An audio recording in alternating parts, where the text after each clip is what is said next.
എന്നുള്ളതാണ് നമ്മുടെ വിഷയം. അല്ലാഹു സുബ്ഹാനഹു വ തആല ലോകത്ത് പടച്ചിരിക്കുന്ന സർവ്വ വസ്തുക്കൾക്കും സൗന്ദര്യമുണ്ട്. സൃഷ്ടിചരാചരങ്ങളിൽ ഏറ്റവും അധികം സൗന്ദര്യമുള്ളത് മനുഷ്യർക്കാണ്. മനുഷ്യന്റെ കണ്ണ്, മനുഷ്യന്റെ കാത്, മനുഷ്യന്റെ അവയവങ്ങൾ, മനുഷ്യന്റെ കാർകൂന്തൽ, മനുഷ്യന്റെ ശിരസ്, മനുഷ്യന്റെ മുഖം, മനുഷ്യന്റെ കൈകാലുകൾ, അതിലേറെ മനുഷ്യന്റെ മുഖത്ത് ഏറ്റവും അധികം ഭംഗി വരുത്തിക്കൊണ്ട് അല്ലാഹു സൃഷ്ടിച്ചിരിക്കുന്ന മനോഹരമായ ചുണ്ടുകൾ ഉൾപ്പെടെയുള്ള മനുഷ്യന്റെ സൗന്ദര്യം വിളിച്ചറിയിക്കുന്ന അനേകായിരം അത്ഭുത സംഭവങ്ങൾ അല്ലാഹു മനുഷ്യ ശരീരത്തിൽ പടച്ചിട്ടുണ്ട്. ആകാശം നോക്കിയാലും ഭൂമി നോക്കിയാലും സൗന്ദര്യങ്ങളെ കൊണ്ട് അല്ലാഹു അലങ്കരിച്ചിരിക്കുകയാണ്. പ്രപഞ്ചത്തിന്റെ ആണികളായി അല്ലാഹു പടച്ചിരിക്കുന്ന പർവ്വതങ്ങളെ പരിശോധിച്ചാലും ഓരോ പർവ്വതത്തിനും ഓരോ പ്രത്യേകമായ സൗകുമാര്യത കൊണ്ട്, സൗന്ദര്യം കൊണ്ട്, അലങ്കാരം കൊണ്ട് അല്ലാഹു വിശദീകരിക്കാൻ കഴിയാത്ത അത്ര ഭംഗിയിൽ അല്ലാഹു പടച്ചതമ്പുരാൻ സൃഷ്ടിച്ചിരിക്കുകയാണ്. അതിൽ നിന്ന് കുറച്ചുകോട്ട് വിട്ടു നിന്നാൽ കൂടല്ലൂർ പാറപ്പുറത്തിന്റെ പാടങ്ങൾക്കും അവിടെയൂടെ പറന്നു പോകുന്ന കുഞ്ഞു പറവകളെ പരിശോധിച്ചാലും നമ്മുടെ വീടിന്റെ അകത്തും പുറത്തുമായി ദിനേന നാം കണ്ടുകൊണ്ടിരിക്കുന്ന നൂറുകണക്കാട് ജീവജാലങ്ങളെ പരിശോധിച്ചാലും ഓരോന്നിനും അതിന്റേതായ വ്യക്തിപരമായ സൗന്ദര്യത്തെ അല്ലാഹു സുബ്ഹാനഹു വ തആല നിറച്ചു വച്ചിരിക്കുമ്പോൾ മനുഷ്യനും ഏറ്റവും നല്ല സൗന്ദര്യം അല്ലാഹു കൊടുത്തു. അത് കറുപ്പും വെളുപ്പുമല്ല, അവന്റെ മുഖത്ത് അല്ലാഹു കൊടുക്കുന്ന കണ്ടാൽ ആകർഷിക്കപ്പെടുന്ന ഒരു പ്രത്യേകമായ ചന്തമാണ്, ഒരു പ്രത്യേകമായ ആനന്ദമാണ്, ഒരു ആകർഷണീയതയാണ്.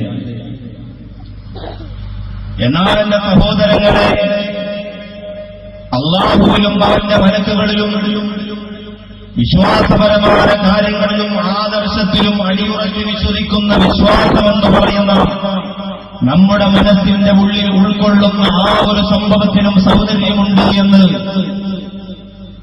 എന്റെ പ്രിയമുള്ളവരെ, നമ്മുടെ ജീവിതം, മുൻഗാമികളുടെ ജീവിതം, ഹദീസിന്റെ ഹദീസുകളൊക്കെ പരിശോധിച്ചാൽ നമുക്ക് കണ്ടെത്താൻ സാധിക്കും. ആ സൗന്ദര്യം നമുക്ക് കിട്ടിയാൽ, ആ സൗന്ദര്യം നമ്മൾ ആവാഹിച്ചെടുത്താൽ, ആ സൗന്ദര്യം നമ്മൾ സ്വീകരിച്ചാൽ, മുഖത്തിന്റെ സൗന്ദര്യം കൂട്ടാൻ ഒരുപാട് പണം ചെലവഴിക്കുന്ന സമുദായത്തിന്റെ പിൻകുടിമാരോട് ശരീരത്തിന്റെ മസിൽ പവറിലൂടെ സൗന്ദര്യം അധികരിപ്പിക്കാൻ ലക്ഷക്കണക്കിന് രൂപ ചെലവഴിക്കാൻ ഒരുങ്ങി തയ്യാറാക്കുന്ന യുവതലമുറയോട് നിന്റെ ഉള്ളിൽ കുടികൊള്ളുന്ന വിശ്വാസമെന്ന് പറയുന്ന ഏറ്റവും വലിയ, ആരാലും തകർക്കാൻ ഒരുങ്ങി വന്നാൽ തകർക്കാൻ കഴിയാത്ത, ഉരിയെടുക്കാൻ വന്നാൽ ഉരിയെടുക്കാൻ കഴിയാത്ത, അടിച്ചമർത്താൻ വന്നാൽ അടിച്ചമർത്താൻ കഴിയാത്ത അചഞ്ചലമായ ഈമാനത വിശ്വാസമെന്ന ആ ഒരു വലിയ സംഭവത്തിനൊരു സൗന്ദര്യമുണ്ട്. ആ സൗന്ദര്യത്തെ കണ്ടെത്തിക്കഴിഞ്ഞാൽ അൽഹംദുലില്ലാഹ് ആ സൗന്ദര്യം നമ്മുടെ മുഖത്ത് പ്രകടമായിട്ട് നമുക്ക് മരണപ്പെട്ട് കിടക്കാൻ സാധിക്കും. അതിനുവേണ്ടിയിട്ടുള്ള ഒരു ചെറിയ ശ്രമമാണ് ഈ വിഷയത്തിലൂടെ ഞാൻ നടക്കുന്നത്. ഒരിക്കൽ അല്ലാഹുവിന്റെ ഹബീബ് നബി മുഹമ്മദ് മുസ്തഫ സല്ലല്ലാഹു അലൈഹി വസല്ലമ തങ്ങൾ തന്റെ സഹാബത്തിനെ തന്നെ ഏറെ ഇഷ്ടപ്പെടുന്ന, താൻ പറയുന്ന വാക്കുകൾ കേൾക്കാൻ കൊതിച്ചിരിക്കുന്ന, താൻ പറയുന്നതെന്തും അക്ഷരം പ്രതി അനുധാവനം ചെയ്യാൻ ആർത്തിയോടെ കാത്തിരിക്കുന്ന സഹാബത്തിന്റെ നെറുകയിലേക്ക്, മുമ്പിലേക്ക് അല്ലാഹുവിന്റെ റസൂൽ നബി മുഹമ്മദ് മുസ്തഫ സല്ലല്ലാഹു അലൈഹി വസല്ലമ തങ്ങൾ പറഞ്ഞു കൊടുക്കുകയാണ്, എന്റെ പ്രിയമുള്ള സഹാബികളെ, നിങ്ങളെല്ലാവരും പരലോക വിജയം കൊതിക്കുന്നവരാണ്. അല്ലാഹുവിന്റെ റസൂൽ സഹാബത്തിനോട് പറയുന്നു, നിങ്ങളെല്ലാവരും പരലോക രക്ഷ മോഹിക്കുന്നവരാണ്, കൊതിക്കുന്നവരാണ്. അവിടെ നിങ്ങൾക്ക് ഏറ്റവും അധികം ആനന്ദദായകമായി അല്ലാഹു സുബ്ഹാനഹു വ തആല വെച്ചിട്ടുള്ള ഏറ്റവും വലിയ രസമുള്ള സുഖമുള്ള ഒരു രംഗമെന്ന് പറയുന്നത് എനിക്ക് അല്ലാഹു തന്നിരിക്കുന്ന ഹൗദുൽ കൗസറാണ്. ഇന്നാ അഅ്തൈനാകൽ കൗസർ ഫസല്ലി ലിറബ്ബിക വൻഹർ ഇന്ന ശാനിഅക ഹുവൽ അബ്തർ. സൂറത്തുൽ കൗസറിലൂടെ അല്ലാഹു വിശദീകരിക്കുന്ന കൗസർ എന്ന് പറയുന്ന, ഹൗദുൽ കൗസർ എന്ന് പറയുന്ന മനോഹരമായ നദി, മനോഹരമായ ഹൗദ് അല്ലാഹു സുബ്ഹാനഹു വ തആല എനിക്ക് തന്നിരിക്കുന്നതാണ്. അള്ളാഹുവിന്റെ അനുമതി പ്രകാരം ഞാൻ ഇഷ്ടപ്പെട്ട അള്ളാഹു തീരുമാനിച്ച, ഞാൻ പൊരുത്തപ്പെട്ട അള്ളാഹു തൃപ്തിപ്പെട്ട ഒരു വിഭാഗത്തിന് ആ ഹൗദിൽ നിന്ന് ഞാൻ പാനം കോരി കൊടുത്തുകൊണ്ട് അവർ വെള്ളം കുടിക്കുന്നത് നോക്കി നിന്ന് ആസ്വദിക്കുമെന്ന് പറഞ്ഞിട്ട് അള്ളാഹുവിന്റെ റസൂല് പറയുകയാണ്. ആയിരക്കണക്കിന് പതിനായിരക്കണക്കിന് സഹാബികൾ ആ ഹൗദുൽ കൗസറിന്റെ താരത്ത് വരുമ്പോൾ ദുനിയാവിന്റെ തുണിക്ക് പുറത്ത് ജീവിച്ചുപോലെ ഒരുപാട് മഹാരഥന്മാര് ആ ഹൗദുൽ കൗസറിന്റെ ഭാഗത്തേക്ക് വരുമ്പോൾ ആ ഹൗദുൽ കൗസറിൽ നിന്ന് എല്ലാവർക്കും ഞാൻ ഇഷ്ടപ്പെട്ടവർക്ക് അവരുടെ കൈവെള്ളയിലേക്ക് ഞാൻ ഹൗദുൽ കൗസർ കോരിക്കൊടുക്കുമെങ്കിൽ ഒരാൾക്ക് മാത്രം ഞാൻ ഹൗദുൽ കൗസറിന്റെ പാനീയം ആ വ്യക്തിയുടെ വാക്യത്തോടെ ഒഴിച്ചു കൊടുക്കുമെന്ന് നബിയുനാ മുഹമ്മദ് മുസ്തഫ സല്ലല്ലാഹു അലൈഹി വസല്ലം തങ്ങൾ പറയുകയാ. ഒരുപാട് സഹാബത്തിന്, പതിനായിരക്കണക്കാന സഹാബത്തിന് അവരുടെ കൈകളിലേക്ക് ഞാൻ ഹൗദുൽ കൗസർ കോരിക്കൊടുക്കുമെങ്കിൽ ഒരു സഹാബിക്ക് മാത്രം ഞാൻ ഹൗദുൽ കൗസർ കോരിയിട്ടവരുടെ ഭാഗ്യത്തോടെ ഒഴിച്ചു കൊടുക്കുമെന്ന് അല്ലാഹുവിന്റെ റസൂല് പറയുമ്പോ നബി തങ്ങളുടെ സഹാബത്ത് ആശ്ചര്യത്തോടെ അത്ഭുതത്തോടെ പ്രതീക്ഷിച്ചിരിക്കുകയാണ്. ആരാണ് നബിയേ? ആ സഹാബി ആരാണ്? ഭാഗ്യവാനാരാണ്? ഭാഗ്യവാനാരാ? അല്ലാഹുവിന്റെ റസൂലെന്ന് പറഞ്ഞാലും അതുപോലെ ചെയ്യാൻ ഭവിക്കുന്ന പാതിരാസമയം തുറക്കമടിച്ചുകൊണ്ട് ഇബാദത്ത് ചെയ്യുന്ന, ആരാധന നടത്തിയിട്ട് കൈകാലുകൾ തളർന്നുകൊണ്ട് മറന്നു വീണുപോയാലും ക്ഷീണം അലട്ടുമ്പോ അതൊക്കെ മാറ്റിവെച്ചുകൊണ്ട് പാതിരാത്രിയെ കീറിമുറിച്ചുകൊണ്ട് ഈ മാനിക ആവേശത്തോടെ അല്ലാഹുവിന്റെ പൊരുത്തത്തിന് വേണ്ടി പരിശ്രമിക്കുന്ന ഞങ്ങളിൽ ആരാണ് നബിയേ? ആ ഭാഗ്യവാനും അല്ലാഹുവിന്റെ റസൂൽ ചോദിക്കുകയാണ്. അല്ലാഹുവിന്റെ റസൂലിനോട് ചോദിക്കുകയാണ്. സഹാബികൾ ആവേശത്തോടെ കാത്തിരിക്കുമ്പോൾ അല്ലാഹുവിന്റെ റസൂൽ പറഞ്ഞു കൊടുക്കുന്നു. ആരെന്നറിയോ?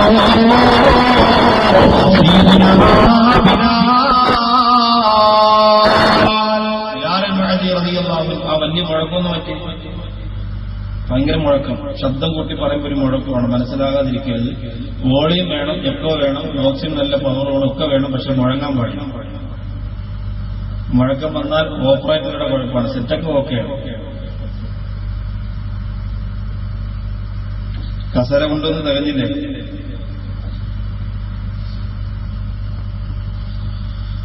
ഇടയിൽ എവിടെയെങ്കിലും കസര ഒഴിവുണ്ടെങ്കിൽ എടുത്തുനിന്ന് ഉയർത്തി കാണിച്ച സംഘാടകരൊന്ന് വാങ്ങിച്ചുകൊണ്ട് വയ്ക്കുന്നുണ്ടോ?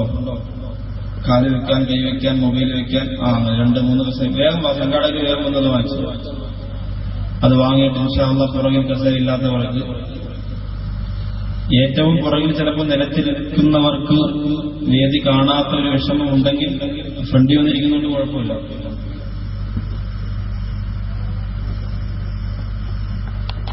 ധാരാളം കസേരയുടെ ഇടയിൽ ഒഴിവുണ്ട്.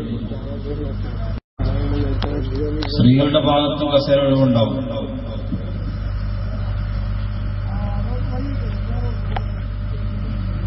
അപ്പോ 10,000-കണക്കിന് സഹാബത്തിന് അല്ലാഹുവിന്റെ റസൂൽ പറയുന്നു, ആ സഹാബികളൊക്കെ പരലോകത്തുണ്ടെങ്കിലും അവരിൽ ഒരാൾക്ക് മാത്രം, എല്ലാവർക്കും ഞാൻ ഹൗദുൽ കൗസർ കോരിയിട്ട് അവരുടെ കയ്യിലേക്ക് കൊടുക്കുമെങ്കിൽ ഒരാൾക്ക് മാത്രം ഞാൻ ആ ഹൗദുൽ കൗസർ അവരുടെ ഭാഗ്യകത്തേക്ക് ഒഴിച്ചു കൊടുക്കുന്നതാണ്. ആ ഹൗദുൽ കൗസറിന്റെ പാനീയം ആ സ്വഹാബിയുടെ തൊണ്ടയിലൂടെ ഉള്ളിലിറങ്ങിയല്ലാതെ എനിക്ക് സമാധാനമില്ല എന്ന് നബിയുനാ മുഹമ്മദ് മുസ്തഫ സല്ലല്ലാഹു അലൈഹി വസല്ലം തങ്ങൾ പറയുമ്പോൾ സഹാബികൾ അത്ഭുതത്തോടെ ചോദിക്കുന്നു, ആരാ? അല്ലാഹുവിന്റെ റസൂൽ പറഞ്ഞു, സയ്യിദുനാ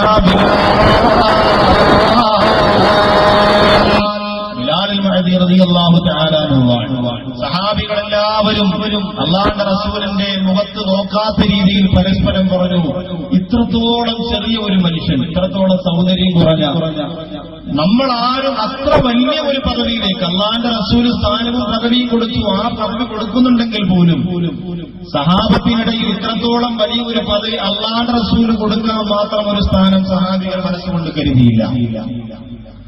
അല്ലാഹുവിന്റെ റസൂല് പറഞ്ഞ സഹാബികളെ, നിങ്ങൾ ബിലാലിന്റെ ശരീരത്തിന്റെ സൗന്ദര്യം നോക്കണ്ട, ബിലാലിന്റെ ശരീരത്തിന്റെ നിറം നോക്കണ്ട, കറുത്തവനാകാം, വൈകല്യമുള്ളവനാകാം, കണ്ടാൽ ഉറപ്പുള്ളവനാകാം. പക്ഷേ ബിലാലിന്റെ മനസ്സിന്റെ അകത്ത് അല്ലാഹു കൊടുത്തിരിക്കുന്ന ഈമാന്റെ സൗന്ദര്യം മക്കയെക്കാളും മദീനയെക്കാളും സൗന്ദര്യമുള്ളതാണ് സഹാബത്തെ. അല്ലാഹുവിന്റെ റസൂൽ പറഞ്ഞു കൊടുക്കുകയാണ്, അവിടുത്തെ ഏറ്റവും വലിയ കറുത്തവനാണ് ബിലാലിന്റെ മനസ്സിന്റെ വിശ്വാസമില്ലേ, ആ വിശ്വാസത്തിന്റെ സൗന്ദര്യത്തിന് മുന്നിൽ അവൽ കൗസറിന്റെ പാനിയും നാഗൂരി വാക്യത്തെ കുഴിച്ചു കൊടുക്കുമെന്നാണ് അല്ലാഹുവിന്റെ റസൂൽ പറഞ്ഞത്. ഇസ്ലാമിന്റെ ശത്രുക്കൾ ചുട്ടുകൊള്ളുന്ന മണലാരണ്യത്തിൽ പടുകൂറ്റൻ പാറക്കല്ലുകൾ ബിലാൽ മഹദി റളിയല്ലാഹു തആല അൻഹുവിന്റെ നെഞ്ചകത്തിലേക്ക് എടുത്തു വെച്ചുകൊണ്ട് കഷ്ടപ്പെടുത്തുമ്പോ ഒരു തുള്ളി വെള്ളം ചോദിച്ചിട്ട് ബിലാൽ മഹദി റളിയല്ലാഹു തആല അൻഹുവിന്റെ വാക്യത്തേക്ക് ശത്രുക്കൾ ഒഴിച്ചു കൊടുത്തില്ല. ആരെന്റെ മനസ്സിലേക്ക് നിറഞ്ഞു വരികയാണ് സഹാബത്തെ, ആരെങ്കിലും എന്റെ മനസ്സിനെ വല്ലാതെ സങ്കടപ്പെടുത്തുകയാണ് സഹാബത്തെ. അതുകൊണ്ടാണ് അല്ലാഹുവിന്റെ കോടതിയിലെ സ്വർഗ്ഗലോകത്തേക്ക് അല്ലാഹു തന്ന ഹൗദുൽ കൗസർ എന്ന പാനി എന്റെ ബിലാലിന്റെ വിശ്വാസത്തിന്റെ സൗന്ദര്യത്തിൽ മയങ്ങിയിട്ട് എന്റെ ബിലാലിന്റെ വാക്യത്തേക്ക് ഞാൻ ഒഴിച്ചു കൊടുക്കുമെന്ന് ലോകത്തിന്റെ നിധിയേ മുഹമ്മദ് മുസ്തഫ സല്ലല്ലാഹു അലൈഹി വസല്ലം. ഇത് വിശ്വാസത്തിന്റെ സൗന്ദര്യത്തിന് പകരം അല്ലാഹു കൊടുത്തതാണ്. നമ്മളൊക്കെ വലിയ വിശ്വാസികളായിട്ടിരിക്കുന്നവരാ, ആ വിഷയത്തിൽ നമുക്കൊരു സംശയമില്ല. കാരണം എന്താ, പള്ളിയുടെ രജിസ്റ്റർ ബുക്കിൽ ആദ്യം എഴുതിയിരിക്കുന്നത് നമ്മുടെ കുടുംബത്തിന്റെ പേരാ. വിളയിൽ വീട്, ഇല്ലെങ്കിൽ തെക്കേതിൽ വീട്, വടക്കേതിൽ വീട്, പുതിയ വീട്, പഴയ വീട്, അങ്ങനെയൊക്കെ പല പേരിട്ടുകൊണ്ട് രജിസ്റ്റർ ബുക്കിൽ ഒന്നാമത്തെ പേരെന്റെയാ. 27-ാം രാവിലെ പള്ളിയിൽ ബിരിയാണി കൊടുക്കുമ്പോൾ ആദ്യത്തെ പൊതി എനിക്കായി. ഉദ്ഹിയ അറച്ചു കൊടുക്കുമ്പോൾ ഞാനും എന്റെ മക്കളും കഴിഞ്ഞിട്ട് ആരുള്ളൂ. വെള്ളിയാഴ്ച പള്ളിയിൽ പോയാൽ ഒന്നാമത്തെ സഫിൽ എന്റെ കാലിനും കൈക്കും ഒരു കുരുവില്ലെങ്കിലും കസേര എനിക്ക് മാത്രമേ പള്ളിക്കകത്തുള്ളൂ. ആ പരമ്പരയാ എന്ന് പറഞ്ഞ് വലിയ പവർ കാണിക്കുന്ന നമ്മൾ വിശ്വാസത്തിന്റെ വിഷയത്തിൽ സംശയാലുക്കളല്ല. സഹോദരിമാരും പറയും, എന്റെ വീട്ടിൽ ഭർത്താവ് ദുബായി എന്ന് കൊണ്ടുവന്ന 3 പർദ്ദയാണ് അലമാരയിൽ ഞാൻ അടുക്കി വെച്ചിരിക്കുന്നത്. എന്നെപ്പോലെ വിശ്വാസത്തിന്റെ സൗന്ദര്യം കാത്തു സൂക്ഷിക്കുന്നവൾ ആരാ? ഇവിടെ നമ്മളൊക്കെ വിശ്വാസികളായിരിക്കാം, പക്ഷേ അള്ളാഹുവിന്റെ കോടതിയിൽ വിശ്വാസത്തിന്റെ സൗന്ദര്യം ഉള്ളവർക്കല്ലാതെ ആ വിശ്വാസികളായ പട്ടികയിൽ പങ്കുചേരാൻ സാധിക്കുകയില്ല. ഒരിക്കലും കഴിയില്ല. ഈ പേര് കൊണ്ട് രക്ഷപ്പെടാൻ കഴിയില്ല. വീടിന്റെ മുകളിൽ തവക്കൽത്തോലല്ല എന്ന് എഴുതി വെച്ചത് കൊണ്ട് രക്ഷപ്പെടാൻ കഴിയില്ല. അള്ളാഹുവിന്റെ പള്ളിയുടെ അധികാരമേഖലത്ത് പ്രസിഡന്റും സെക്രട്ടറിയുമായതുകൊണ്ട് അള്ളാഹുവിന്റെ കോടതിയിൽ ഉന്നത വിജയം വരിക്കാൻ സാധിക്കണമെന്നില്ല. നാട്ടിലെ ദീനീ പ്രവർത്തനങ്ങൾക്ക് നേതൃത്വം കൊടുക്കുന്ന സംഘടനയുടെ തലവനായതുകൊണ്ട് അള്ളാഹുവിന്റെ കോടതിയിൽ വിശ്വാസികളുടെ പട്ടികയിൽ നിന്റെ പേര് വരണമെന്നില്ല. അതിന് അങ്ങനെ ഒരു പദവി നിനക്ക് കിട്ടണമെങ്കിൽ എന്റെ സഹോദരങ്ങളെ ഒരു 2 മണിക്കൂർ കൊണ്ട് നമ്മുടെ വിശ്വാസത്തിൽ നിന്ന് മാറ്റിമറിക്കാൻ പോകുകയാണ്. ഒരു ചെറിയ പെരുന്നാളിനും ഒരു വലിയ പെരുന്നാളിനും അല്ലാഹുവിന്റെ പള്ളിയിലേക്ക് ചെന്നിട്ട് മക്കളെ കൊണ്ടുപോയി പള്ളിക്കകത്തിരുത്തി കൊണ്ടുവരുന്ന ബക്കറ്റിലേക്ക് പെരുന്നാൾ പണിയായി 10 രൂപ ഇടുമ്പോ നിന്റെ വിശ്വാസം തീർന്നു പോയെന്ന് കരുതണ്ടവാണേ.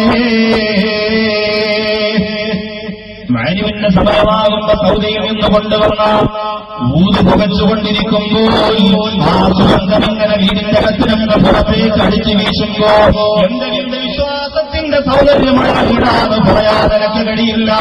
വിശ്വാസത്തിന്റെ സൗന്ദര്യമെന്ന് പറയുന്നത് വസ്ത്രത്തിൽ മാത്രമല്ല, നിന്റെ ശരീരത്തിലും നിന്റെ മനസ്സിലും നിന്റെ സംഭാഷണത്തിലും നിന്റെ സാമ്പത്തിക ഇടപാടുകളിലും നിന്റെ ഭക്ഷണത്തിലും നിന്റെ നോട്ടത്തിലും നിന്റെ നടത്തത്തിലും നിന്റെ ഉറക്കത്തിലും നിന്റെ ഇരുത്തത്തിലും നിന്റെ ശബ്ദത്തിലും നിന്റെ നിശബ്ദത്തിലുമല്ല.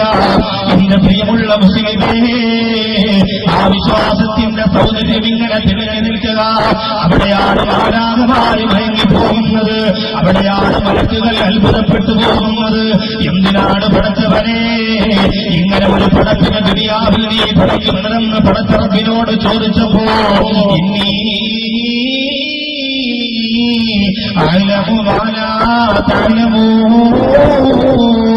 നിങ്ങൾ കറഞ്ഞുകൂടാത്ത പലതും എനിക്കറിയാം എന്ന് പടച്ചതമ്പുരാൻ വെല്ലുവിളിച്ചുകൊണ്ട് പടച്ചുപോയ മനുഷ്യരെ, ആ മനുഷ്യരുടെ വിശ്വാസത്തിന്റെ സൗന്ദര്യം കണ്ടുകൊണ്ട് ആകാശലോകത്തിന്റെ മാലാഖമാർ അത്ഭുതപ്പെടുന്ന നന്മതിന്മകൾ എഴുതുന്ന മാലാഖമാർ അത്ഭുതപ്പെടുന്ന ഒരു പദവി ലഭിച്ചില്ലെങ്കിൽ അല്ലാഹുവിന്റെ കോടതിയിൽ വിശ്വാസിയുടെ നിഷ്ഠയുടെ പേരുണ്ടാവില്ല. അതിനൊരു ശ്രമം നടത്തുക. അതിനു മുമ്പ് മരിച്ചാൽ വലിയ നഷ്ടമാണ്. അതിനു മുമ്പ് മരണപ്പെട്ടാൽ വലിയ നഷ്ടമാണ്. അത് ആർക്കും തിരിച്ചറിയാൻ കഴിയില്ല. അള്ളാഹുവിന്റെ റസൂലൊക്കെ സഹാബത്തിനോട് പറഞ്ഞു, എത്രയോ ജനങ്ങളാണ് ചിലപ്പോൾ മുടിയൊക്കെ വളർത്തി കുളിക്കാതെയും നനയ്ക്കാതെയും ഒക്കെ ഇവിടെ മുമ്പിലൂടെ ചിലപ്പോൾ നടക്കും. നമ്മൾ ചിലപ്പോ കല്ല് പറക്കേറിയും. പക്ഷേ അള്ളാഹു പടച്ചവനോട് ഒരു കാര്യം ആവശ്യപ്പെട്ടാൽ ആ സെക്കൻഡിൽ അള്ളാഹു നടത്തി കൊടുക്കുമത്രേ. അങ്ങനെയുള്ള ചില ആൾക്കാരുണ്ട്. അവരുടെ രൂപത്തിലും ഭാവത്തിലും ചിലപ്പോൾ സൗന്ദര്യം ഉണ്ടാവില്ല. കേട്ടിട്ടില്ലേ? മണ്ണാർക്കാട് അമ്പംകുന്ന് വീരാനൗലിയ റളിയല്ലാഹു അൻഹു അല്ലേ? ഔലിയാക്കന്മാരെ കുറിച്ച് പറയുമ്പോൾ ചിലക്കൊന്നും ദഹിക്കില്ല. കുഴപ്പമില്ല, ഒരു ഗ്യാസ് ഗുളിക മനുഷ്യൻ കഴിച്ചാൽ മതി. അമ്പംകുന്ന് വീരാനൗലിയ റളിയല്ലാഹു അൻഹു കണ്ടാൽ എന്തിനു കൊള്ള 50 പൈസക്കില്ല. പക്ഷേ തിരിഞ്ഞു നിന്നിട്ട് ഒരു കാര്യം പടച്ചറബിനോട് അങ്ങോട്ട് ഉള്ളിൽ തട്ടി അങ്ങോട്ട് പറഞ്ഞാൽ ആ സെക്കൻഡിൽ കബൂല. അതൊക്കെ ജീവിതകാലത്ത് കണ്ടവർക്കും അനുഭവിച്ചവർക്കും അറിയാം. വടക്കാഞ്ചേരി വരവൂര് മുഹമ്മദ് കുട്ടി മസ്താൻ കേട്ടിരിക്കും. നിങ്ങൾ പഴയ തലമുറയിലുള്ളവർ കേൾക്കാതിരിക്കാൻ സാധ്യതയില്ല. അമ്പംകുന്ന് വീരാനൗലിയ റളിയല്ലാഹു തആല അദ്ദേഹത്തിന്റെ ATM ഓഫീസ് കഷത്തിനടിയിലായിരുന്നു. ഒരാൾ വന്നിട്ട് ഇങ്ങനെ കളിയാക്കി, മൂപ്പരിങ്ങനെ പൈസ വാങ്ങിച്ചുകൊണ്ടിരിക്കുകയാണല്ലോ എന്ന് പറഞ്ഞു. അപ്പൊ ചോദിച്ചു, ദാരിദ്ര്യത്തിന്റെ നീർച്ചുഴിയിൽ ഒരു തുള്ളി വെള്ളം കുടിക്കാൻ നാണയത്തൊട്ടില്ലാതെ കഷ്ടപ്പെടുന്ന സമയത്ത് ഇവിടെ നടന്ന ഒരു സഹോദരൻ ചോദിച്ചു, അള്ളാഹുവിനോട് ചോദിച്ചാൽ നിങ്ങൾക്ക് കാശ് കിട്ടൂലേ, നിങ്ങൾ എന്തിനാ ഇങ്ങനെ പട്ടിണി കിടക്കുന്നത്? ബഹുമാനപ്പെട്ടവർ അങ്ങോട്ട് ചോദിച്ചു, നിനക്ക് ഞാൻ കാശ് എടുക്കുന്നത് കാണിച്ചു തരട്ടെ എന്ന് ചോദിച്ചു. ആരുമില്ല ഇവിടെ, കാണിച്ചു തരാൻ പറഞ്ഞു. കൈ അങ്ങോട്ട് നോക്കിയിട്ട് ഇങ്ങനെ 100, 200, 500, 1000, 2000, 10000 എടുത്ത് കയ്യിലേക്ക് വെച്ചു കൊടുക്കാൻ. അങ്ങനെ കണ്ട മനുഷ്യൻ ഇന്നും വരവൂരിന്റെ മുറ്റത്തുണ്ട്. എന്നോട് നേരിട്ട് കെട്ടിപ്പിടിച്ച് നിലവിളിച്ച് കരഞ്ഞുകൊണ്ട് പറഞ്ഞതാ, ആരോടാണ് ഉസ്താദേ ഈ സത്യമൊക്കെ ഞാൻ പറഞ്ഞു കൊടുക്കാൻ.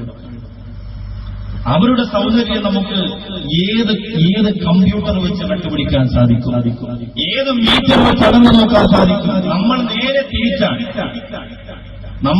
തിരിച്ചാണ്. കാരണം എന്തേ, നമുക്ക് പുറമെ നല്ല സെറ്റപ്പാണ്. സ്കാരത്തഴമ്പില്ലെങ്കിൽ റമദാൻ മാസം 27 രാവിലെ തറയിലിട്ട് ഇടിച്ചിടിച്ച് എങ്ങനെയെങ്കിലും ഉണ്ടാക്കി വെച്ചു.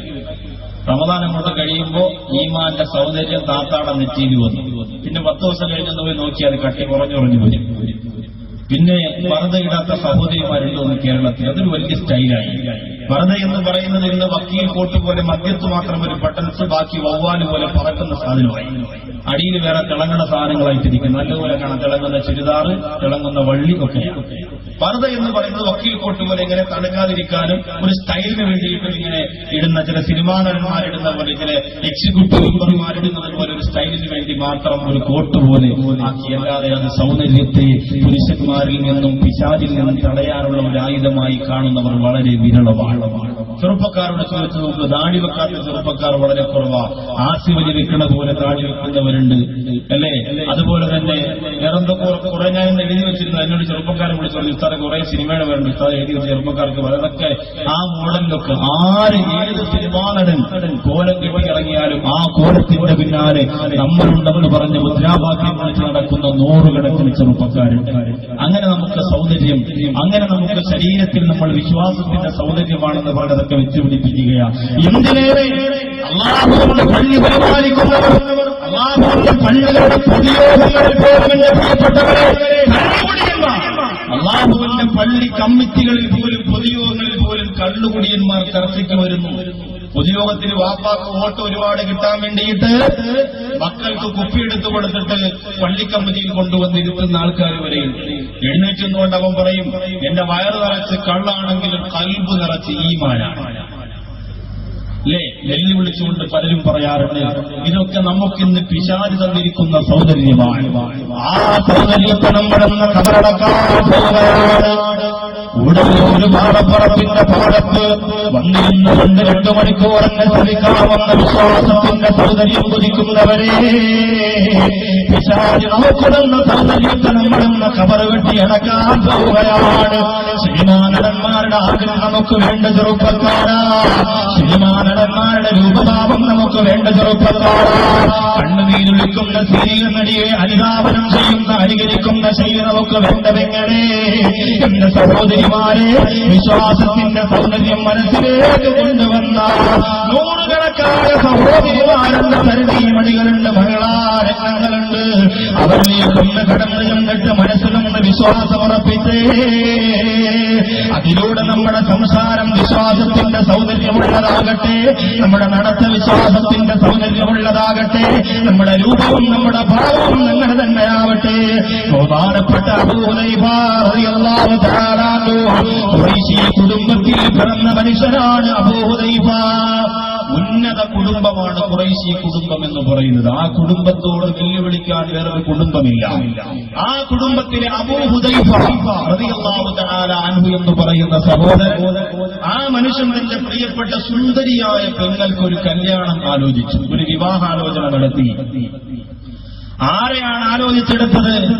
പഴയ കാലത്ത് തന്റെ അടിമയായിരുന്ന സാലിം എന്ന് പറയുന്ന ഒരു മനുഷ്യന് വേണ്ടിയിട്ടാണ് പെങ്ങളെ ആലോചിച്ചത്. ഇത് ഖുറൈശി കുടുംബത്തിൽ മുഴുവനും ചർച്ചയായി, വേറെ ആരെയും കിട്ടാത്തതുപോലെ. പണ്ട് കാലത്ത് നമ്മുടെ കുടുംബത്തിലെ തന്നെ അടിമയായിട്ട് നമുക്ക് വേണ്ടി സേവനം ചെയ്ത, ജോലി ചെയ്ത അടിമയായ സാലിമിന് സുന്ദരിയായ അബൂ ഹുദൈഫയുടെ പെങ്ങളെ, സുന്ദരിയായ പെങ്ങളെ നിക്കാഹ് ചെയ്ത് കൊടുക്കുക എന്ന് പറഞ്ഞാൽ അത് ശരിയല്ല.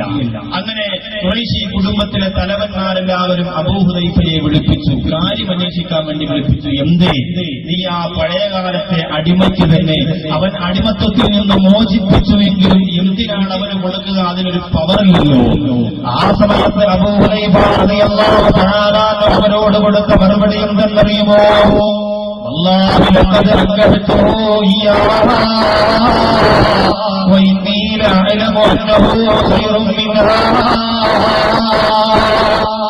അബൂ ഹുദൈഫ പറയുകയാണ്, അല്ലാഹു പടച്ചതമ്പുരാനെ തന്നെയാണ് സത്യം. ഞാൻ മനഃപൂർവ്വം തീരുമാനിച്ചുകൊണ്ട് എന്റെ പെങ്ങളെ കെട്ടിച്ചു കൊടുക്കാൻ ആലോചിച്ചതാ. അബദ്ധത്തിന് സംഭവിച്ചു പോയതല്ല, മണ്ടത്തരം ചെയ്തു പോയതല്ല. 101 വട്ടം ആലോചിച്ചതിന് ശേഷമാണ് എന്റെ പഴയകാലത്ത് അടിമയായ സാലിമിനെ എന്റെ പെങ്ങളെ നിക്കാഹ് ചെയ്തു കൊടുക്കാം എന്ന് ഞാൻ തീരുമാനിച്ചതെന്ന് പറഞ്ഞപ്പോൾ അബൂ ഹുദൈഫ റളിയല്ലാഹു തആല അത്ഭുതത്തോടെ പറഞ്ഞു കേട്ടപ്പോ ഖുറൈശി പടകണതാ അത്ഭുതപ്പെടുകയാണ്. അവർ പറഞ്ഞത് പറയുന്നത്, ഇങ്ങനെയാണ് അബൂ ഹുദൈഫ നിന്റെ പെങ്ങളെക്കാളും അവൻ മിടുക്കനാകുന്നത്. അവൻ പഴയകാലത്ത് അടിമയല്ലേ, അടിമപ്പണി ചെയ്തവൻ ആ സ്വഭാവ രീതി മറക്കുകയില്ലല്ലോ. അബൂ ഹുദൈഫ റളിയല്ലാഹു അൻഹു കരയുകയാണ്, വല്ലാഹി അന്നഹു ഖൈറുൻ മിൻഹാ. അബൂ ഹുദൈഫ റളിയല്ലാഹു തആല അൻഹു പറയുകയാണ്, എന്റെ പെങ്ങളെക്കാളും ഏറ്റവും ഉത്തമൻ സാലിമാണ്. സഹോദരങ്ങളെ, എന്റെ സുന്ദരിയായ ഈമാനുണ്ടെന്ന് നിങ്ങൾ പറയുന്ന, വിശ്വാസിയാണെന്ന് നിങ്ങൾ പറയുന്ന എന്റെ പെങ്ങളെക്കാളും ഏറ്റവും വലിയ ഉത്തമൻ സാലിമാണ്. അവർ ചോദിച്ചത് ഏതിന്റെ കാരണമെന്ന് ചോദിച്ചപ്പോ അബൂ ഹുദൈഫ റളിയല്ലാഹു അൻഹു പറയുകയാണ്, എന്റെ പെങ്ങൾക്ക് വേണ്ടി ഞാൻ ആലോചിച്ച സാലിമുണ്ടല്ലോ, നിങ്ങൾ പുറമേ കാണുന്ന സൗന്ദര്യമല്ല, നിങ്ങൾ പുറമേ കാണുന്ന അടിമപ്പണിയല്ല, സാലിമിന്റെ മനസ്സറിഞ്ഞ പ്രവാചകൻ നബി മുഹമ്മദ് മുസ്തഫ സല്ലല്ലാഹു അലൈഹി വസല്ലമ തങ്ങള് സാലിം ഉൾപ്പെടെ സഹാബികളിരിക്കുന്ന അല്ലാഹുവിന്റെ പള്ളിയുടെ മുറ്റത്ത് വെച്ചുകൊണ്ടൊരിക്കൽ പറഞ്ഞതാ, അല്ലാഹുവിന്റെ റസൂൽ പറഞ്ഞതാ, മൻ അറാദ അൻ അല്ലാഹു ഇലാ റജുലിൻ യുഹിബ്ബുല്ലാഹ ബികുല്ലി ഖൽബിഹി. ഹൃദയം നിറച്ച് അല്ലാഹുവിനെ സ്നേഹിക്കുന്ന ഒരാൾ ഈ സദസ്സിലുണ്ട്, ഞാൻ കാണിച്ചു തരട്ടെയോ? അബൂ ഹുദൈഫ റളിയല്ലാഹു തആല അൻഹു പറയുക, അല്ലാഹുവിന്റെ റസൂലിന്റെ മുമ്പ് ഞങ്ങളെല്ലാവരും ഇരിക്കുമ്പോ, സാലിം ഉൾപ്പെടെയുള്ള സഹാബികൾ ഇരിക്കുമ്പോ അല്ലാഹുവിന്റെ റസൂൽ ചോദിച്ചതാ, മൻ അറാദ അൻ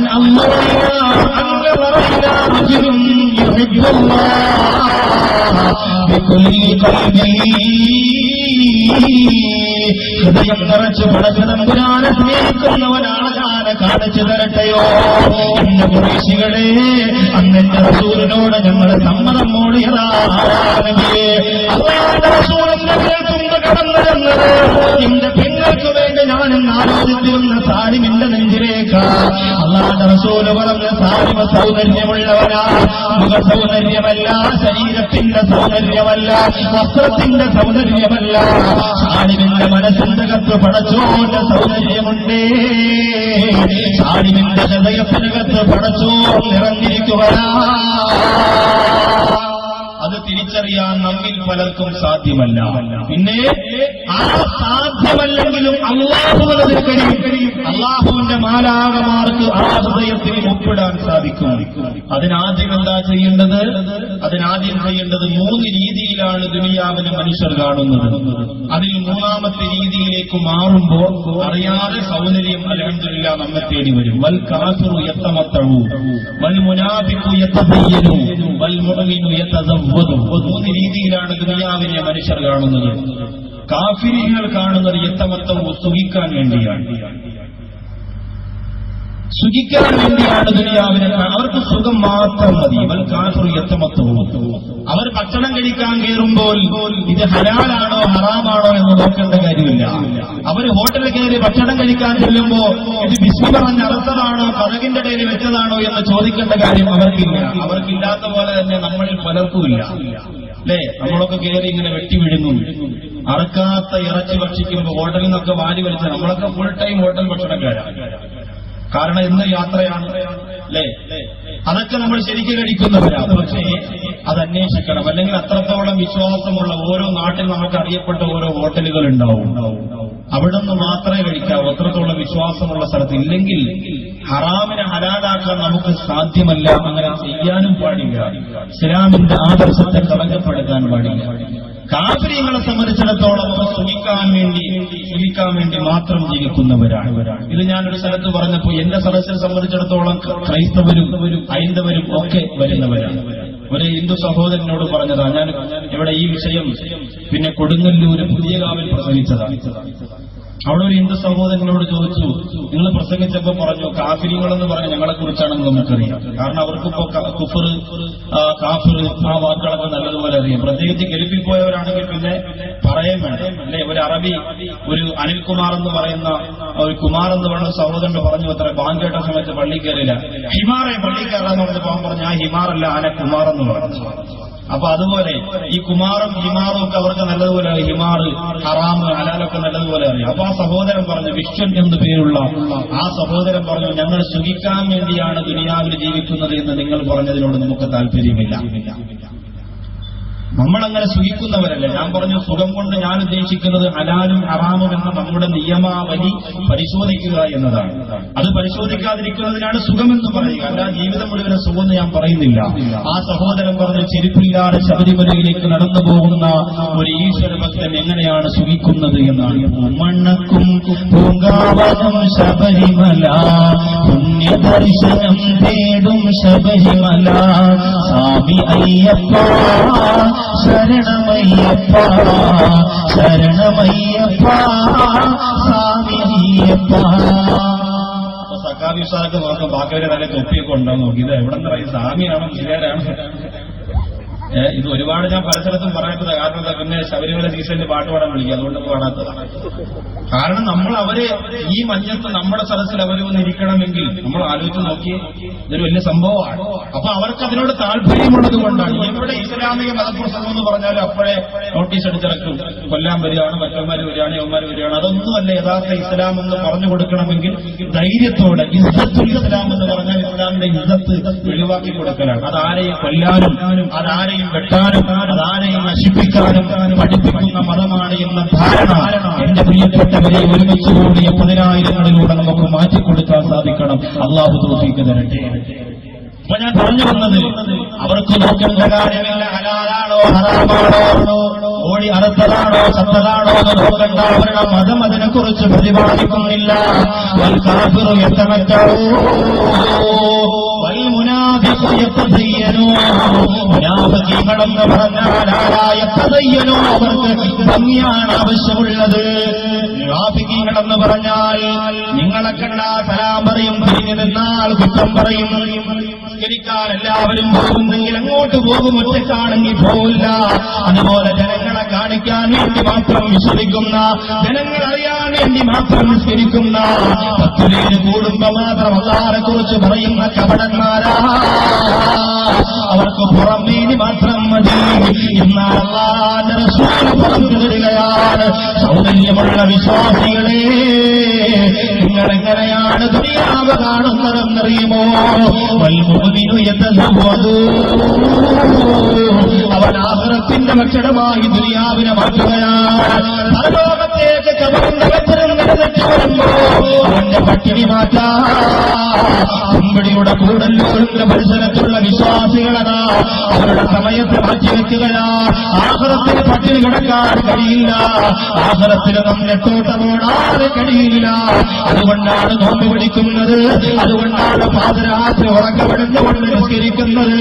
അതുകൊണ്ടാണ് എന്റെ പ്രിയപ്പെട്ടവരെ എത്രയോ ദിവസങ്ങളായി എന്റെ കൂടെ പെരുമ്പിലാവും കൊരട്ടിക്കരയിലും കരകപ്പുത്തൂരും ചെരിപ്പൂരുമല്ല ഒരു ദിവസം പോലും മുടങ്ങാതെ പ്രഭാഷണം കേട്ടുകൊണ്ടുവന്ന നൂറുകണക്കിന് മുഖങ്ങളിൽ സരസിരിക്കുകയാണ്. അല്ലാഹുവേ, ചെലവഴിക്കുന്ന 2 മണിക്കൂർ 3 മണിക്കൂർ 4 മണിക്കൂർ അതിന് 10 ദിവസമാകുന്ന 20 മണിക്കൂർ അങ്ങനെ അൽഹംദുലില്ലാഹ് നിന്റെ പരലോകത്തിന് വേണ്ടി എത്ര മണിക്കൂറാണ് നിന്റെ മണ്ണറക്കൂടിനകത്ത് അല്ലാഹുവേ മാലാഖമാരെ കടന്നിരിക്കുന്നു. ആ ശരീരം കാണിച്ചു കൊടുത്തുകൊണ്ട് പറയട്ടെ, പഠിച്ചവനെ മണിക്കൂറുകളോളം പാടത്തും കറന്നിരുമ്പോൾ വിജ്ഞാന വീടുകളിൽ പങ്കെടുത്തവരാ ഓരോ വിഷയം കേട്ടുകൊണ്ട് അവസാനം ദുആ ചെയ്യുമ്പോ ഖബറിനെ കുറിച്ച് പറയുമ്പോ പരലോകത്തെ കുറിച്ച് പറയുമ്പോ പൊട്ടിക്കരന്നുകൊണ്ട് സദസ്സിൽ നിന്ന് എഴുന്നേറ്റവരാണ് എന്ന് പറഞ്ഞുകൊണ്ട് ഖബറിനകത്ത് രക്ഷപ്പെടാനുള്ള ദുനിയാവിന്റെ ആഹാരത്തിന് വേണ്ടി മാറ്റുന്ന ഭക്ഷണത്തിന്റെ കൂട്ടത്തിൽ അല്ലാഹുവേ രാത്രി സമയത്ത് ഞങ്ങൾ മാറ്റുന്ന ഈ മണിക്കൂറുകൾ ഞങ്ങൾക്ക് സമ്മാനമായി തരണേ വലിയ ദുആയാണ്. ഇടയിലിടയിൽ ഇങ്ങനെ ദുആ ചെയ്യുന്ന നല്ല ശക്തമായ രീതിയിൽ ആമീൻ പറയണം. കാരണം മാലാഖമാർ നമ്മൾ കാണാതെ ഈ പാഠം നിറഞ്ഞിരിക്കുന്നുണ്ട്. അവരുടെ ആമീൻ കൂടി അൽഹംദുലില്ലാഹ് നമുക്ക് കിട്ടും.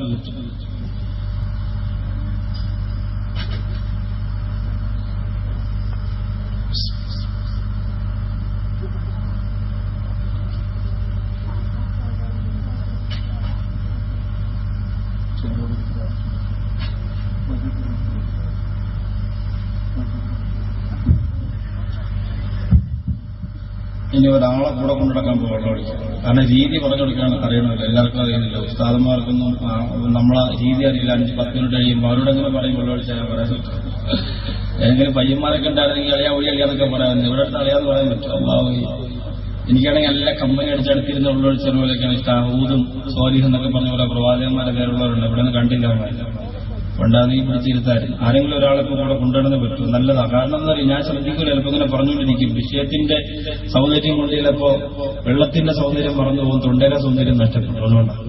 അപ്പൊ അത് ഇടയ്ക്കിടയ്ക്ക് ഓർമ്മ വരുമ്പോൾ പെട്ടെന്ന് നിർത്തിയിട്ട് തിരിയുമ്പോൾ വിഷയത്തിന്റെ എഫക്റ്റ് പോകാതിരിക്കാൻ ഒരാളറിയുള്ള ഒരാളുണ്ടെങ്കിൽ കൊള്ളായിരുന്നു. എനിക്കും എന്തായാലും വേണ്ട എന്നത്. അപ്പൊ പാട്ടുപാടി പയ്യൻ കൊള്ളാം, അവനെ ഞാൻ പൊക്കോടെ അതാണ് നമ്പരൊക്കെ വാങ്ങിച്ച് അവനെ ക്ലിപ്പിടാൻ തീരുമാനിച്ചിട്ടുണ്ട്.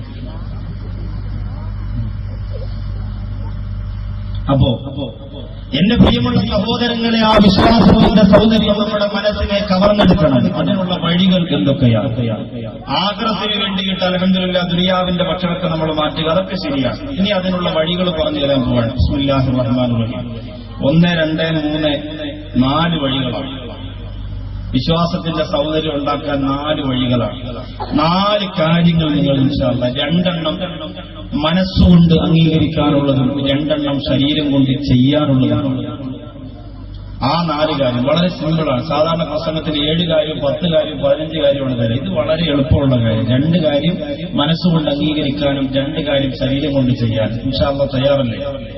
അള്ളാഹു തൗഫീഖ് തരട്ടെ. സ്ഥിരമായി വരുന്നവരൊക്കെ അത് തയ്യാറാണെന്ന് പറയും, ബാക്കിയുള്ളവർ പറയും ഇതൊന്നും വലിയ കാര്യമില്ല, നമ്മളിപ്പോ എന്തായാലും മരിക്കാണ്, നമ്മളും മരിക്കും.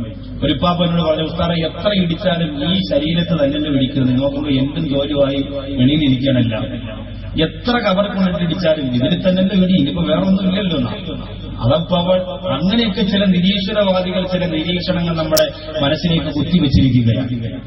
ആ രീതിയിലാണ്. അപ്പൊ അതിൽ നിന്ന് നമ്മളൊന്ന് മാറ്റി നമ്മൾ ചിന്തിക്കണം. അള്ളാഹു പടച്ച തമ്പുരാനെ നമ്മെ നല്ലതുപോലെ വേദനിപ്പിക്കാൻ അറിയാം, ശരിക്ക് കഷ്ടപ്പെടുത്താൻ അറിയാം, ശരിക്ക് നൊമ്പരപ്പെടുത്താൻ അറിയാം. 4 കാര്യങ്ങൾ ഞാൻ ഈ പറഞ്ഞു തരുന്ന രീതിയിലൂടെ അൽഹംദുലില്ലാഹ് നിങ്ങൾ സ്വീകരിക്കാൻ നിന്നാൽ നമ്മളറിയാതെ വിശ്വാസത്തിന്റെ സൗന്ദര്യം നമുക്ക് അള്ളാഹു തരുകയാണ്. എന്റെ കൂടെയുള്ള സഹോദരിമാരെ, ഖുർആൻ ഈ 4 കാര്യം നീ സ്വീകരിച്ചതിന് ശേഷം നീ ഒന്ന് യാസീൻ ഓതുമ്പോൾ നീ മനസ്സുകൊണ്ട് ചിന്തിക്കുമല്ല, ഇന്നലെ വരെ ഓതി യാസീനല്ലല്ലോ തമ്പുരാനേ, ഇന്ന് യാസീൻ എന്ന എന്തോ ഒരു സ്വരമാണ് ഈ 4 കാര്യം നിന്റെ ജീവിതത്തിലൂടെ കൂടെ വന്നിട്ട് നീ ഖുർആൻ ഓതിയാൽ, നീ സ്വലാത്ത് ചൊല്ലിയാൽ, നീ 2 റക്അത്ത് സുന്നത്ത് നിസ്കരിച്ചാൽ, അറിയാതെ പറഞ്ഞു പോകും പഠിച്ചവരെ, ഇന്നലെ വരെ നിസ്കരിച്ചപ്പോൾ കിട്ടാതൊരു സമാന സുഖമാണേക്ക് കിട്ടിയത്. ആ സുഖമാണല്ലോ ഇതെന്നറിയാതെ നീ ചിന്തിച്ചു പോവുകയാണ്. അതുകൊണ്ടല്ലേ ലോകത്തിന്റെ നായകന്റെ കരടിന്റെ കഷണമായ ഫാത്തിമത്തുൽ സുഹ്റ റളിയല്ലാഹു തആല ആ വിശ്വാസത്തിന്റെ സൗന്ദര്യം അനുഭവിച്ചതുകൊണ്ടാണ് പാതിരാ സമയത്ത് ഉറക്കപ്പെടുന്നുകൊണ്ട് ഏത് രാത്രി എന്നറിയോ, വിവാഹത്തിന്റെ പ്രഥമരാത്രിയിൽ ഭർത്താവ് വന്ന്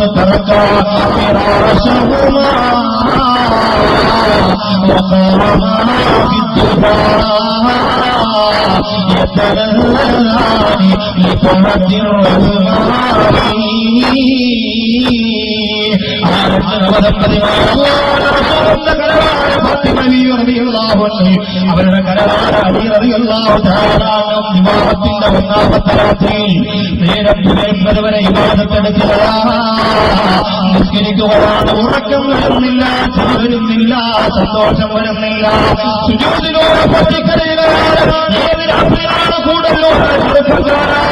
കൂട്ടുകാരന്റെ കല്യാണമായാൽ അവന്റെ കല്യാണത്തിന് കോപാവത്തരം കാട്ടാൻ വേണ്ടിയിട്ട് മാസങ്ങൾക്ക് മുമ്പ് ഒരുങ്ങിയിരിക്കുന്ന ചെറുപ്പക്കാരാ, അതുമാത്രമേ JCBയുടെ കയ്യിലെടുത്ത് വെച്ചുകൊണ്ട് പാട്ടുപാടിയിട്ട് പടക്കം പൊട്ടിച്ചുകൊണ്ട് പൂത്തിരി കത്തിച്ചുകൊണ്ട് കൂടലൂടെ ഓടിലൂടെ കൊണ്ട് നടക്കുന്നതാണ് മുസ്ലിം ചെറുപ്പക്കാരന്റെ സംസ്കാരമെന്ന് ചിന്തിച്ചു പോരെങ്ങനെ പോലെ ആ സംസ്കാരം പഠിപ്പിച്ച നായകന്റെ പൊന്നുപോലതാ വിവാഹത്തിന്റെ 1ാമത്തെ രാത്രിയിൽ പൊട്ടിക്കരയുക, സുജൂദിൽ കിടന്ന കരയുന്നത് മോളെ. എന്തുകൊണ്ടെന്നറിയോ, അവരാ വിശ്വാസത്തിന്റെ സൗന്ദര്യം നല്ലതുപോലെ ആസ്വദിച്ചതുകൊണ്ടാ ഈ ലോകത്തിൽ നിന്ന് വിട പറയാൻ പോവുകയാണ് ഹുബൈബ് റളിയല്ലാഹു അൻഹു.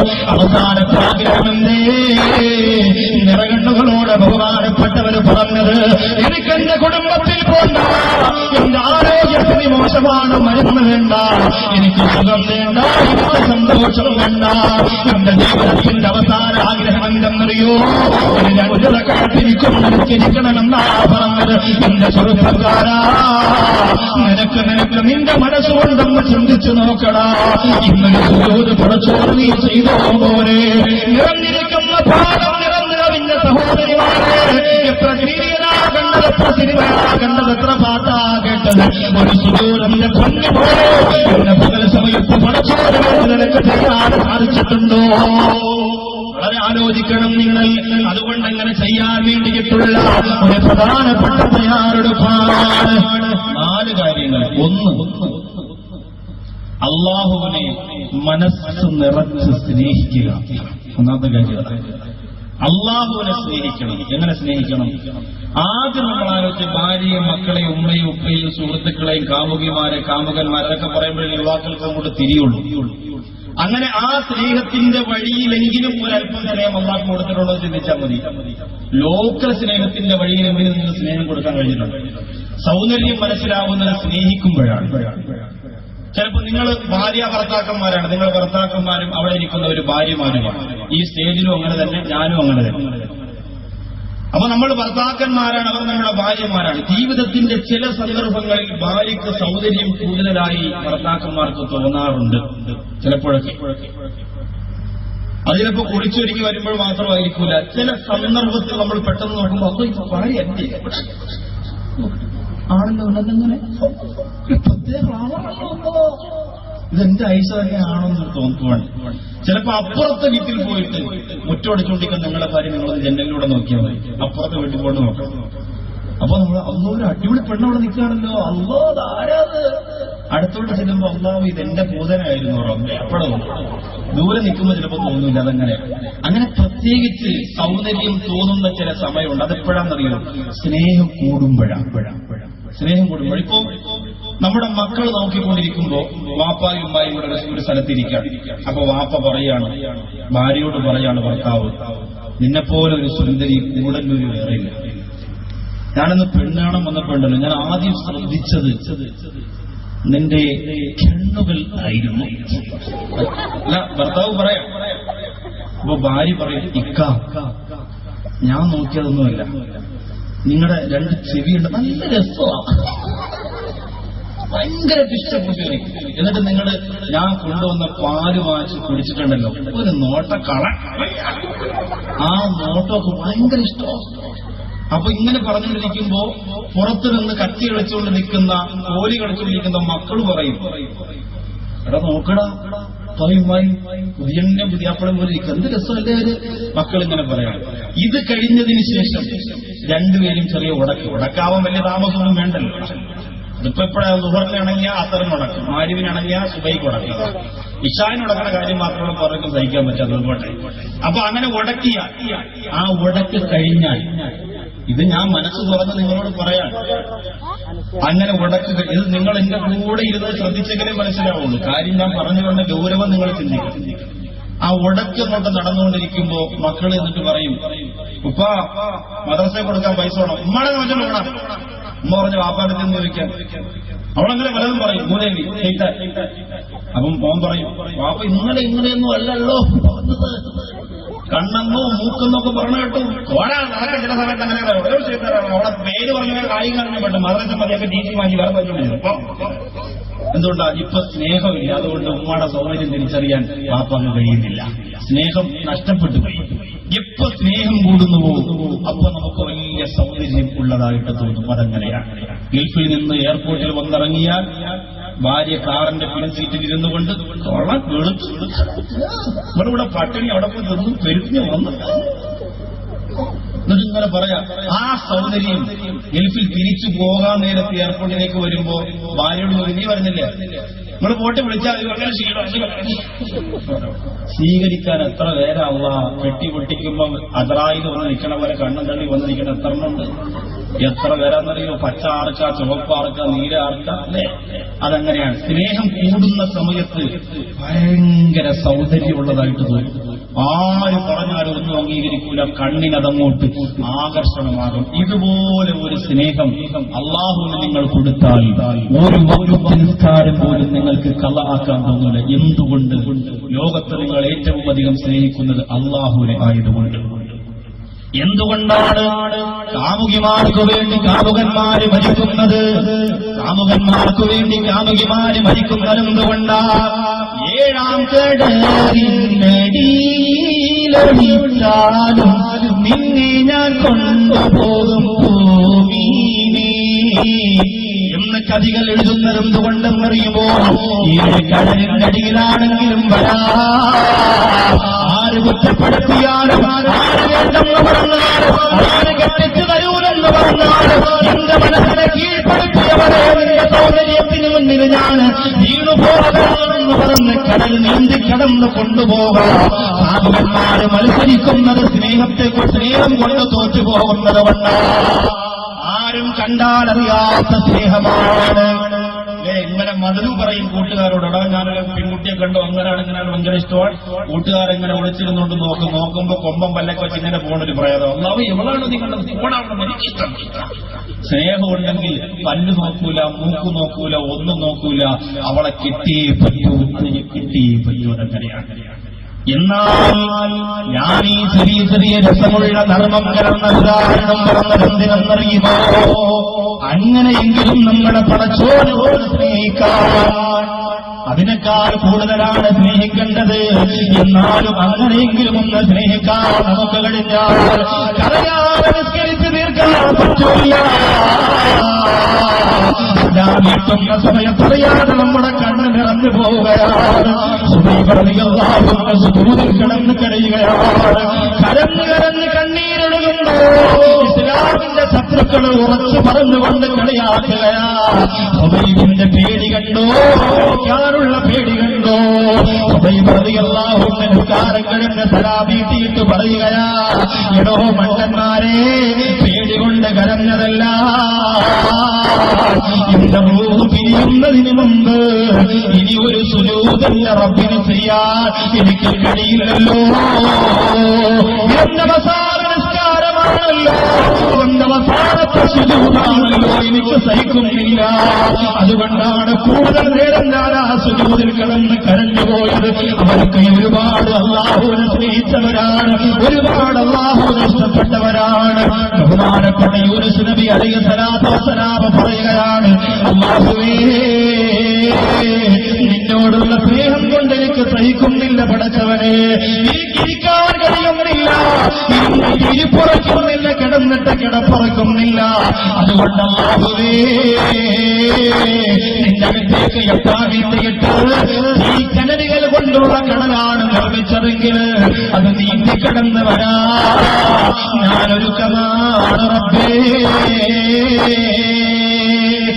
അങ്ങനെ അള്ളാഹുവിനെ സ്നേഹിക്കണം. അള്ളാഹുവിനെ സ്നേഹിച്ച ബാങ്ക് കേട്ടാൽ പിന്നെ നിസ്കരിക്കാതെ ഒരു സമാധാനം കിട്ടൂല. ഏറ്റവും അധികം സ്നേഹിക്കുന്നവർ ഫോൺ വിളിച്ചാൽ നമുക്ക് തിരിച്ചു വിളിച്ചില്ലെങ്കിൽ ഒരു സമാധാനമില്ല. അവൻ 4 മണിക്ക് വിളിച്ച ഇതുവരെ വിളിച്ചില്ലല്ലോ റബ്ബേ, അങ്ങോട്ട് തിരിച്ച് അവൻ എന്ത് വിചാരിക്കും? ഏറ്റവും അധികം സാമ്പത്തികമായോ വസ്തു വാങ്ങിയപ്പോഴോ കുടുംബ ബന്ധത്തിലോ എന്തെങ്കിലും ഒരു സ്ഥാനം കിട്ടിയവർ ആ രീതിയിലൂടെയാണ്. തിരിച്ചു വിളിച്ചില്ലെങ്കിൽ സങ്കടം വരുന്ന പോലെ ഹയ്യ അല സ്വലാ എന്ന് അല്ലാഹു വിളിച്ചാൽ മറുപടി കൊടുത്തില്ലെങ്കിൽ മനസ്സ് പൊട്ടണം. അവിടെയാണ് വിശ്വാസത്തിന്റെ സൗന്ദര്യത്തിന് വേണ്ടി അല്ലാഹുവിനെ സ്നേഹിക്കുന്നത്. അതിന്റെ ഉദാഹരണം നമുക്ക് മനസ്സിലാക്കി തരുന്നത്. ആ രീതിയിലൂടെ നമ്മൾ എത്തണം. അതിന് 4 രീതിയിലാണ് സ്നേഹം എന്ന് പറയുന്നത്. ഹുബ്ബ്, അഹബ്ബ്, ഹുബ്ബുൻ ശദീദ്, അശദ്ദു ഹുബ്ബ്. ഹുബ്ബ് എന്ന് പറഞ്ഞാൽ സാധാരണ സ്നേഹം. മഷാഅല്ലാഹ് വാക്കി വരുമ്പോ അസ്സലാമു അലൈക്കും, സുബ്ഹാന ഉസ്താദേ, ഞാൻ ഇന്നലെ ഉണ്ടായിരുന്നു, എനിക്കകത്ത് സദസ്സിലുണ്ട്, ദ്വാരക്കടോ, ഇതാണ് സാധാരണ സ്നേഹം. രണ്ടാമത്തെ സ്നേഹം എന്ന് പറഞ്ഞാൽ അഹബ്ബ്, അസ്സലാമു അലൈക്കും, വൈഫിന് സുഖമാണോ, മക്കൾക്ക് എന്തുണ്ട് വിശേഷം, ഞാൻ ഇന്നലെ വിളിച്ചിരുന്നല്ലോ, കിട്ടില്ലല്ലേ. ഇത് കുറച്ചുകൂടി കടുപ്പമുള്ള സ്നേഹമാണ്. അല്ലേ സാറേ, ഒന്നുകൂടെ ശ്രദ്ധിക്കണ ശബ്ദമൊക്കെ, നിങ്ങൾ വീണ്ടും ഇതുപോലെ പഴയതുപോലെ അവിടെ നിന്ന് വിളിച്ചു പോയാൽ ഈ പറഞ്ഞ ആൾക്കാരൊന്നും ആരും വരില്ല, അതുകൊണ്ട് സാർ ശ്രദ്ധിക്കണം. ഇത് ഇച്ചിരിയുടെ കട്ടിയുള്ള സ്നേഹമാണ് രണ്ടാമത്തെ സ്നേഹം. ഹുബ്ബുൻ ശദീദ് എന്ന് പറഞ്ഞാൽ അതിനേക്കാൾ കുറച്ചുകൂടി കട്ടിയാണ് മൂന്നാമത്തെ പദവി. അത് മക്കളും ഭാര്യയും മാതാപിതാക്കളും കുടുംബവും തമ്മിലുള്ള സ്നേഹമാണ്. ഉപ്പ, അല്ലേ, നിങ്ങളുടെ ആരുടെ മക്കൾക്ക് സുഖമില്ലെന്ന് പറഞ്ഞാലും എന്റെ കണ്ണ് നിറയുന്നതിനേക്കാൾ കൂടുതൽ ഭാര്യയെ ഞാൻ ഫോൺ വിളിക്കുമ്പോൾ നിങ്ങൾ പോയതിനു ശേഷം കുഞ്ഞിതുവരെ എഴുന്നേറ്റിട്ടില്ല, നല്ല പനിയാ, സഹിക്കുന്നില്ല എന്ന് പറഞ്ഞാൽ എന്റെ കൽബൊന്ന് പെടഞ്ഞുകൊണ്ട് കണ്ണ് നിറയും. അത് ഹുബ്ബുൻ ശദീദ. അത് നിങ്ങൾക്കും എനിക്കും വ്യത്യസ്തമായ മൂന്നാമത്തെ രീതി വ്യത്യസ്തമായതാണ്. നാലാമത്തതോ അശദ്ദു ഹുബ്ബ്. ഈ സ്നേഹത്തെക്കാൾ ശക്തമായ സ്നേഹം അത് ആർക്കു വേണ്ടി മാത്രമുള്ളതാണ്. നാലാമത്തെ പദവി ആർക്കു വേണ്ടിയുള്ളതാണ്? ഒരു പെണ്ണിന്റെ പുഞ്ചിരിക്കു വേണ്ടി ഉമ്മായ മറക്കുന്ന ചെറുപ്പക്കാരാ,